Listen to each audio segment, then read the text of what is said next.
सरकारी ग्राम विकास bank limited के सभापति संतराज यादव ने एक पत्रकार वार्ता के दौरान बताया कि भारतीय जनता पार्टी ने बैंकों के चुनाव में एक तरफा जीत हासिल की है।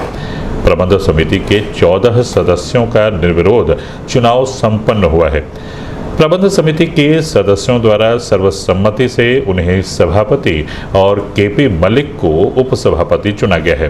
23 सितंबर को चुनाव संपन्न हुआ है, जिसमें मुझे पार्टी के द्वारा प्रत्याशी बनाया गया था। मैं निर्विरोध उत्तर प्रदेश का सभापति चुना गया।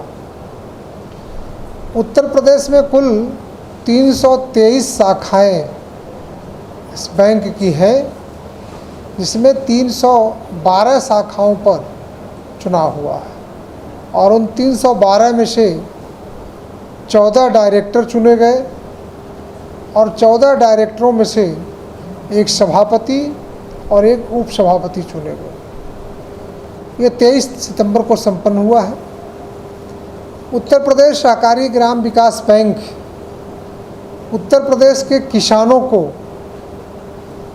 दीर्घकालीन ऋण की व्यवस्था कराता है। कृषि या कृषि से संबंधित रोजगार पर हम ऋण देते हैं और एक अच्छी जानकारी मिली कि नाबार्ड के द्वारा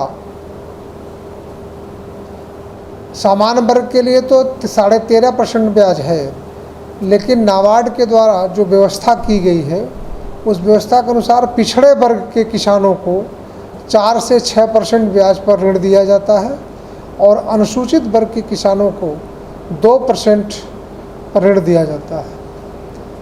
ये बैंक गांव में रहने वाले किसानों के सीधे लाभान्वित करे, इस प्रकार की इसका कार्य योजना है।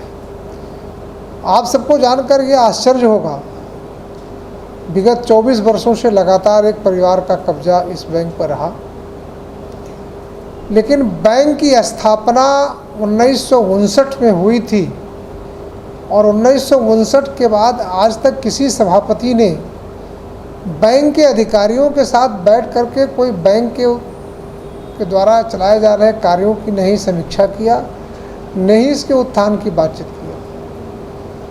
ये मुझे भी जान करके ताज्जुब हुआ।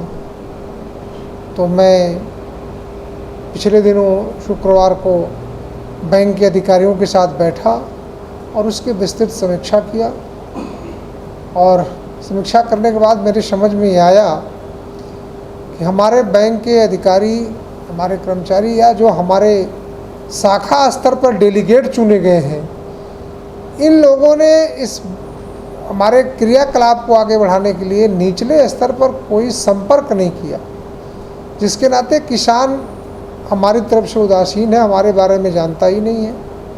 इस नाते मैंने 1-2 शब्द उन लोगों को दिया कि आप निचले स्तर पर किसानों से संपर्क और संवाद करिए और